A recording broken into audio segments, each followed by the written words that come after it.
நீங்க எங்களுக்கு எதை காட்ட வந்திருக்கீங்க? ஒரு ராஜ்யம், நாம் பார்க்க முடியாத ராஜ்யம் அது. மீண்டும் பிறக்காத வரை.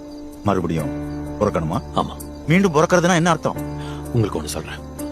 ஒருவன் தண்ணீராலும் தூய ஆவியினாலும் பிறக்கலன்னா அவன் தேவனுடைய ராஜ்யத்தில் பிரவேசிக்க மாட்டான். மாம்சத்தினால் பிறப்பது மாம்சமாயிருக்கும், நிச்சயமா. அதே நேரம் ஆவினால் பிறப்பது நிச்சயம் ஆவியாயிருக்கும். உங்க உள்ளம், அதாவது உங்க ஆத்மா, புதிய வாழ்க்கைக்கு மறுபிறவி எடுக்க வேண்டும். உங்களுக்கு என்ன கேக்குது? காத்தோட சத்தம். காத்துதான் உங்களுக்கு எப்படி தெரியும்? ஏன்னா என்னால அது உணர முடியுது. அதோட ஒலியை நான் கேட்கிறேன். அது எங்க இருந்து வருதுன்னு தெரியுமா? தெரியாது. எங்க போகுதுன்னு தெரியுமா? தெரியாது.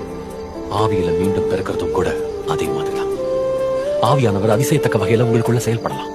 ஆவியானவரை பார்க்க முடியலனாலும் அவர் செயல்பாட்டை உங்களால அடையாளம் காண முடியும். உங்களுக்கு ஞாபகம் இருக்கா? பாரான் வனாந்தரத்தில் ஜனங்க அதை நோக்கி பார்க்கணுங்கிறதுக்காக பாலைவனத்துல மோசே வெண்கல சர்ப்பத கம்பத்தின் மேல தூக்கி வச்சார்.